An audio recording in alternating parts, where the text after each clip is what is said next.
John here from the Professional Nail School and Beauty Academy. We're all looking forward to getting back open after this pandemic, and obviously there's lots of things that we're going to need to consider.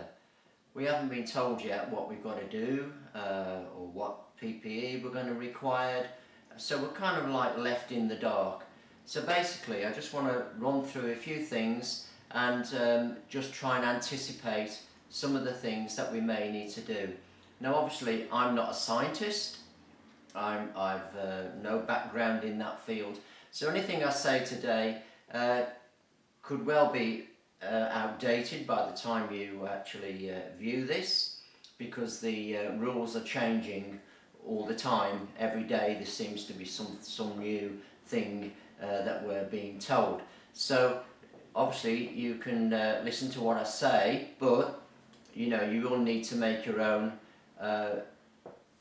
look at whatever regulations and advice is going around at the time that you view this. And there may be some things that you wish to add to this, so you can leave them in the comments below, and I would be very grateful because they will help me as well. As I said, I'm not a scientist nor an expert in that field.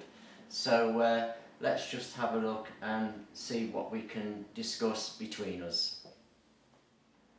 Now the first part of any service, nail service, beauty service, is obviously in our general running of things before the pandemic even, is generally speaking, disinfection is the most important. Hygiene is very important. So disinfection generally means that a surface or item has been cleaned and disinfected, obviously. Now there are certain things that you can use in the salons, like barbicide, which is very effective. Also you've got isopropyl, and generally speaking you want an isopropyl that's above 70%.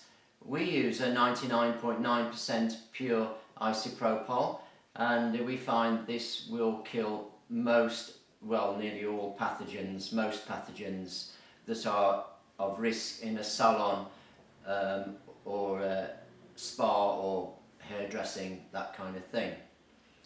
Right, disinfection generally speaking is for non-porous implements and surfaces only. So that's non-porous implements and surfaces only.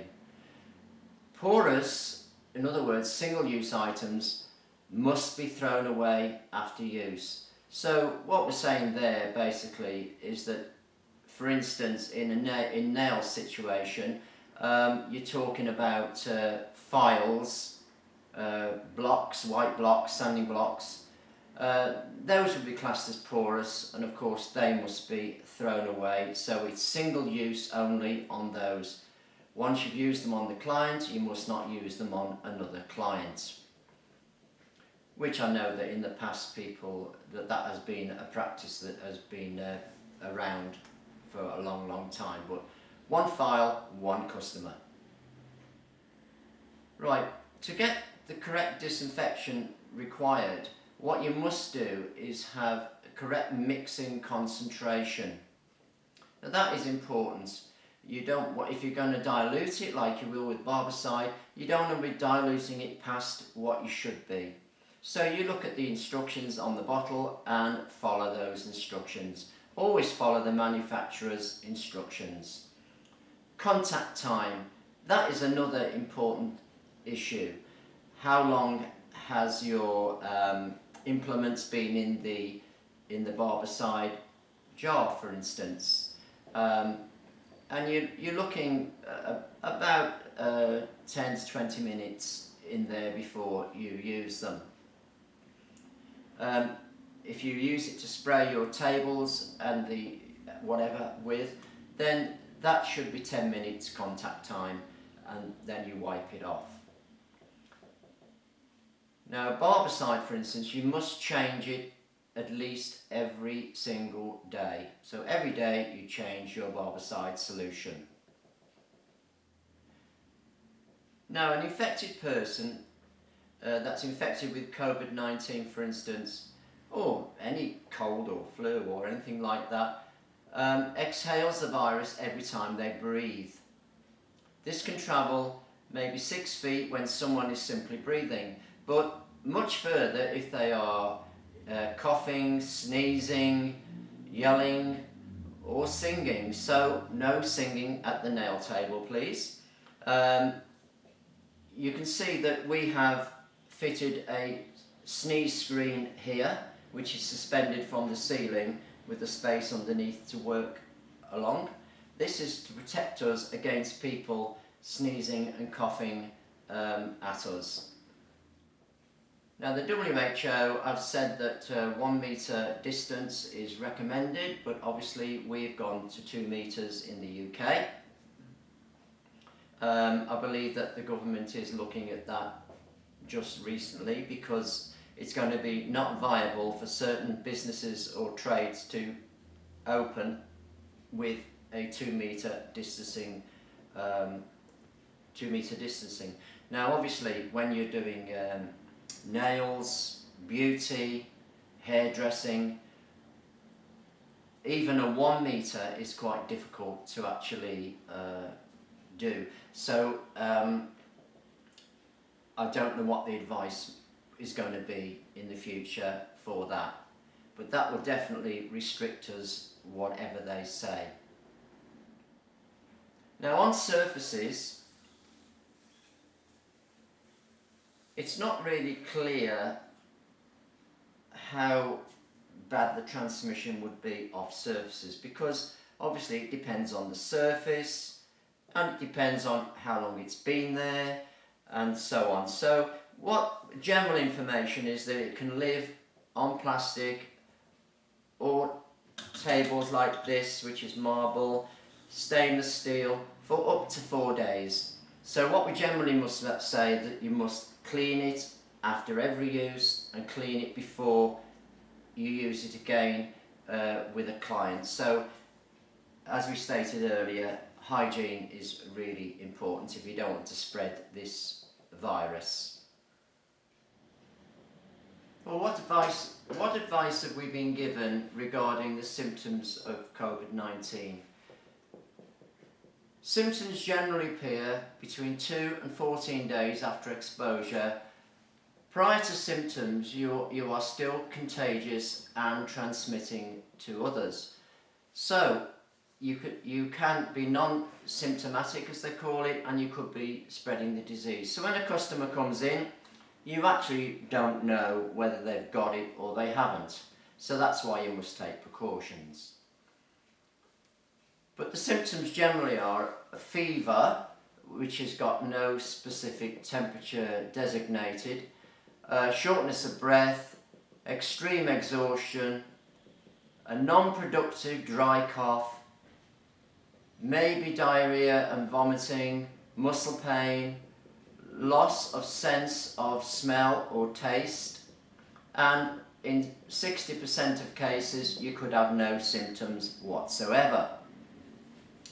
So who is at risk in our business generally?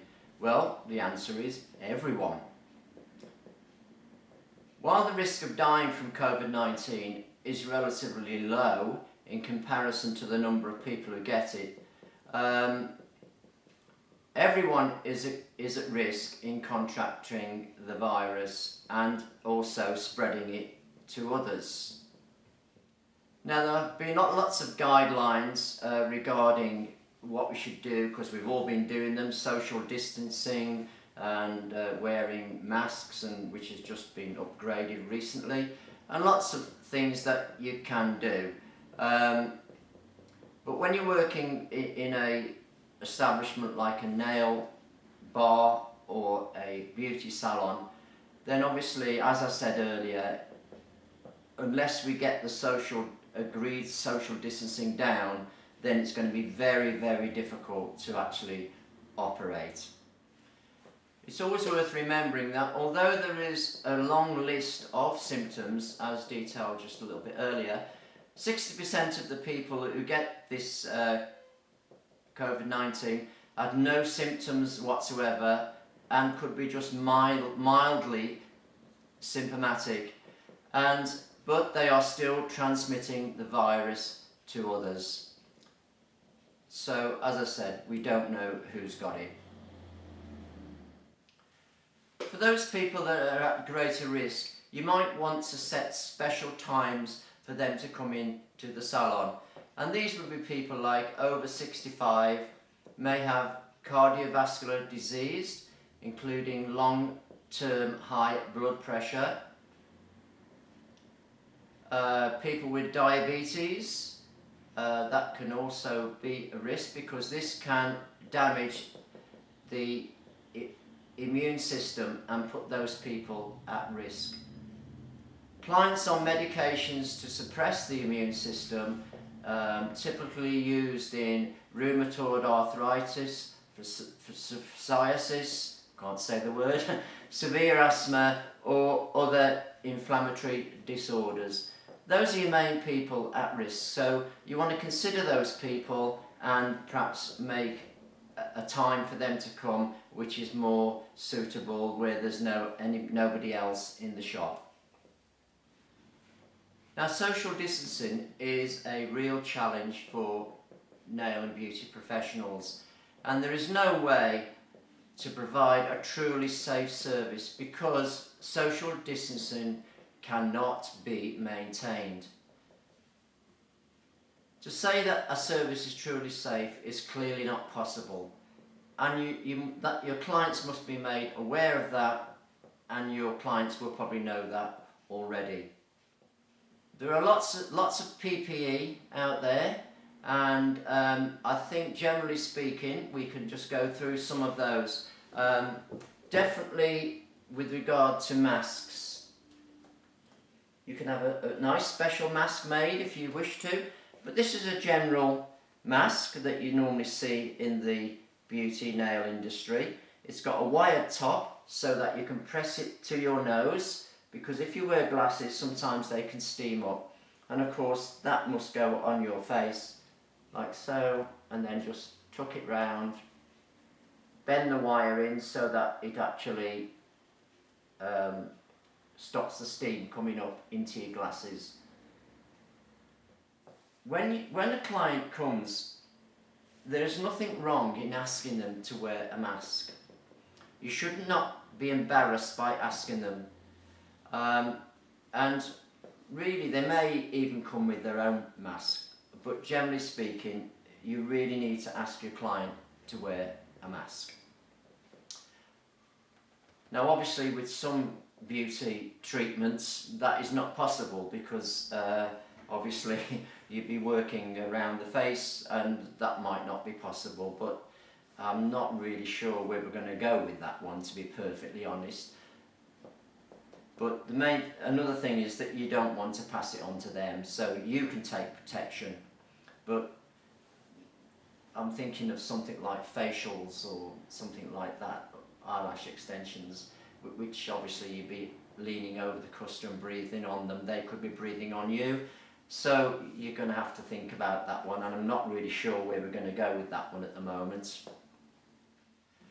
When your masks, obviously these are disposable ones, but you could have ones that have been made up that you would freshly launder,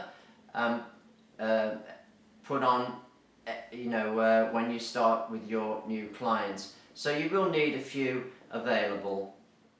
Masks must cover from the bridge of the nose right down to below your chin and be fairly tightish on the sides. And you should have masks available for your clients. Don't expect them to provide their own masks. And then obviously when you take them off, they must be disposed of in a safe way. Another thing that you must have are gloves.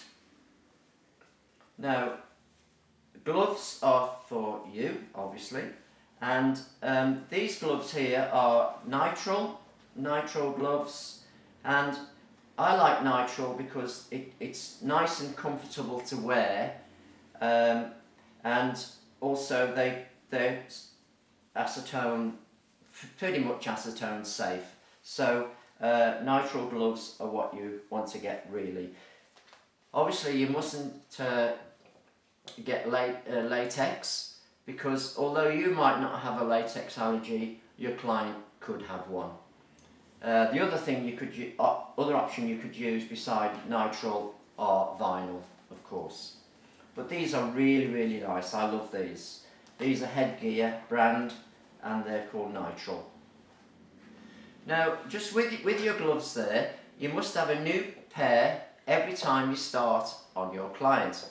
And generally speaking, every time you take those gloves off, you should put a new set of gloves on. Now, when you take your gloves off at the end of your session, obviously you must wash your hands because you've obviously been dealing around your clients, and the gloves must be thrown away. What I would suggest as well is when your client first comes in, the first thing you do is ask them to wash their hands for at least 20 seconds with soap. Okay?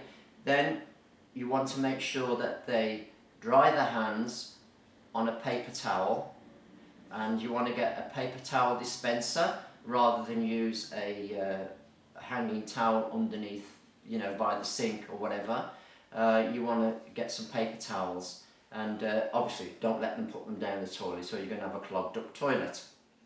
So you get your client to wash their hands, and then you will actually, I usually spray the hands then with isopropyl to make sure that we're all nice and clean. I would spray my own hands, and I would put on my gloves, and then I can start working on the hands.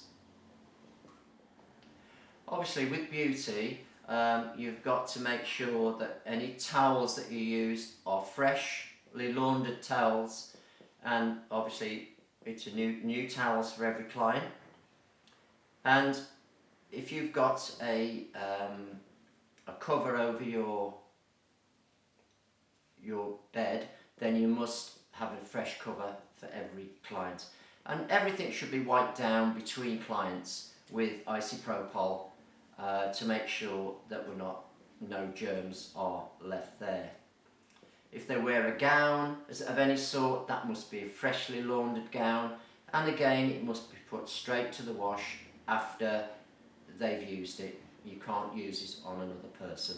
All these things are pretty much common sense, but I'm just going through them in my own mind, and as I said, I may miss a couple of things out, but if you see anything, if you think of anything, please let me know in the comments below, and then I can add them onto my list as well.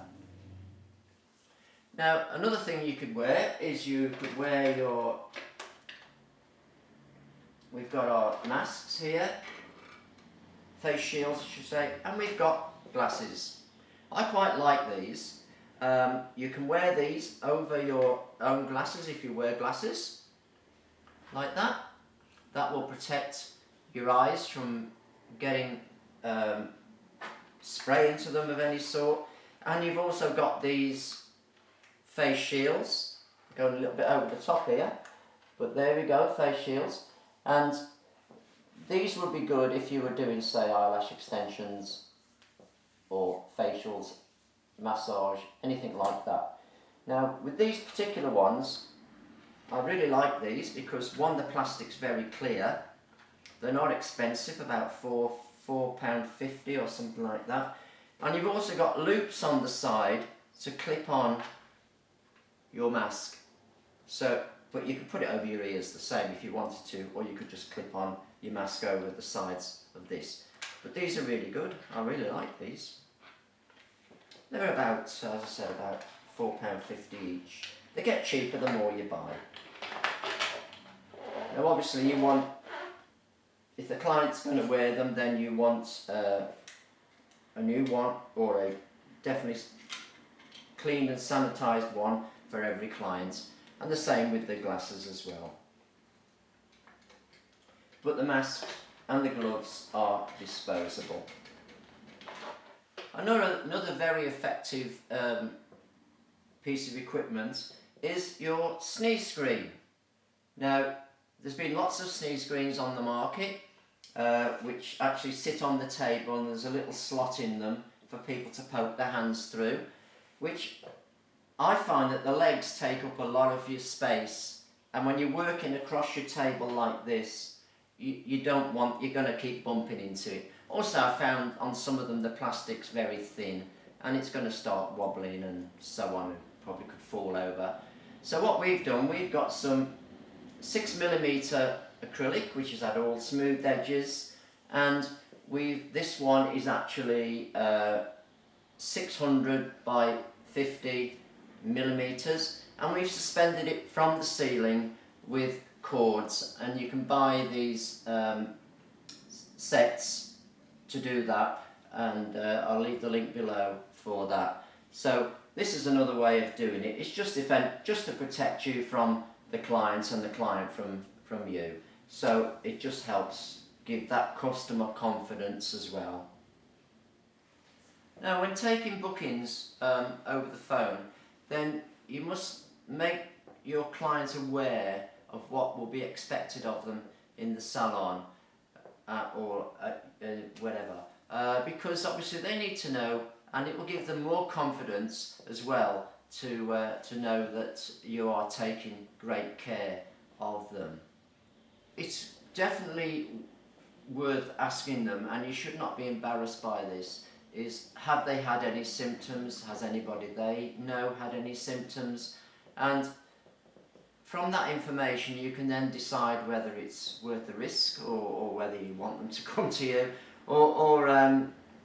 and you'll feel a lot better if they say that they haven't had any symptoms and so on. You'll feel more confident. It's going to be very important that everyone who comes into the shop, you must get their contact information. You must get, at the very least, their name and their contact information. And that is if they just come in to make an inquiry. And that's because you may need in the future to do some contact tracing if somebody becomes infected in your salon. So that's a big thing at the moment, this contact tracing. So without that information, you obviously won't be able to give out that information. I'm not sure where data protection comes in on that, but I'm sure the government have thought of that. So just generally on infection control, just remember all non-porous implements must be cleaned and disinfected after a single use. Other non-porous items like surfaces that have been touched must be cleaned and disinfected after every client. Think about door handles, maybe to your toilets. There must be stuff in the toilets so that people can clean them down after themselves, or you must have staff designated to go in and clean the toilet between customers. Things like reception counters, don't forget those. People may put their fingers on the top of them. And also payment equipment. So if they are punching in a PIN number, obviously you must keep those items fully sanitized and clean. Really, you just got to keep thinking, what are people touching? Where might there be bacteria or germs? So you just keep thinking about that, and then just generally work through your day in that way. Any single-use items like nail files, blocks, sponges, anything else that you've used must be destroyed and, in other words, disposed of. Okay. And another important thing is keep washing your own hands. So frequent hand washing is very important, and don't shake the client's hands. So when you greet your customer, don't shake their hand. Obviously that's important too. Now, as I mentioned earlier, you've got your barbicide, which is mixed to the manufacturer's instructions, and your tools must be in here for at least 10 minutes, but longer is okay, it's not a problem, 10-20 minutes. And after use, after you've used them on your clients, you want to wash these tools before you put them in soapy water before you put them back into your disinfectants. This is a very strong, powerful disinfectant called Barbicide, which I'm sure you've all got. The other thing was our spray, and this one is a Star Nails one, and it is very good. It's pretty much pure alcohol. It's 70%, and but we tend to buy it like this, which is like 99.9% pure alcohol. It has gone up a lot in price recently. I think we paid about £20 for this delivered, but I've seen it double that price just recently. So it will eventually come back down again, but we got that off Amazon. So we tend to just fill up the bottles as we require it. Your files. Now when you get, as I said before, each file is a single use piece because it is porous. You need to throw it away at the end of your working with your clients. Now obviously when you get a new file, this edge is really sharp, so you will want to go over it with another file to take off all the sharp edges before you start to use it, which is general practice of course. But you want to make sure that the file that you're going over with on the edges is a file that you've kept just for doing that. Okay, and obviously you want to sanitize the file before you start to do that, but you don't want to be using an old file that you've used on a client before. So you always just keep one file just for taking off the edges of your file. White blocks. Again, it has been practiced to use these on more than one client, but because it's porous, you are now going to have to throw them away at the end of the service. You've got your dusting brush, and what we recommend is that you don't use these, which are all fluffy hairs, obviously. They're going to absorb bacteria, and then you would have to wash it between every client, which is like, it's going to take ages for it to dry. Okay, so what you want to do is get yourself some plastic ones, and these are really good because if you wanted to, you could pop this in the sink, pour boiling water over it, shake it, and give it a spray with our isopropyl, and then it should be ready for your next client without causing any passing on of bacteria. Now with your UV lamps, obviously people are putting their hands in here, so what you need to do is take the bottom off between clients and make sure you sanitize this base plate here so that you're not going to be passing on. Obviously this is ultraviolet, and as we know, ultraviolet kills coronavirus. But you still need to clean it out between clients. Now talking about electric file. Now if you are using an electric file, obviously this needs to be cleaned as well. So when you've got your sanding band on here, what you need to do is just keep it there, put your nail here and pull off the old sanding band, and then pop on a new one. So again, these are treated as a porous item, so you must have one new one for every client.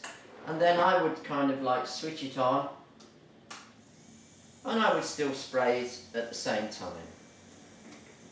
So that way I know it's completely fresh and clean for my clients.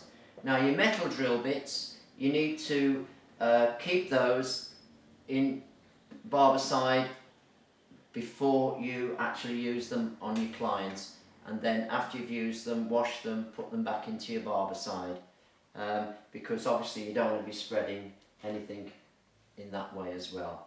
Now obviously when you're working with an electric file or with a hand file, you're going to get a lot of dust.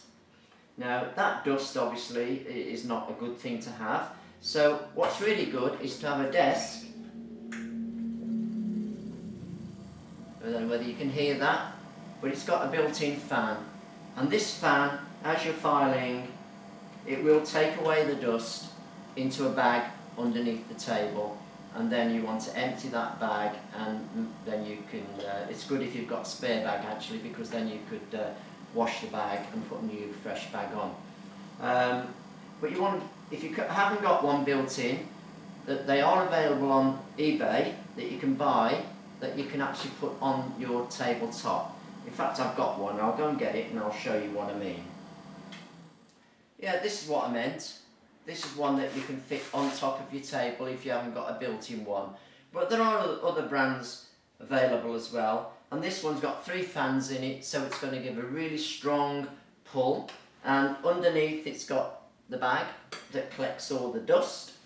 And I think these are about $18.95 or something like that on eBay, so they're not expensive, and they quite look nice actually. There's a nice soft side here where your customers' hands are going to be, and then you'll be working over this side with it. But something like this is very useful to keep the dust down. And finally, when the client pays for the service, it's a good idea to take card. Obviously cash means that it's been going around everywhere, and so try and take card wherever possible. Well, I hope all that was kind of helpful. As I said, I'm not an expert, I'm not a scientist, so there may be things that I've missed out, and I really encourage you to just comment below if there's anything else that you can think of that maybe I haven't thought of that will help us all stay safe in our salons. So it's bye for now. See you next time.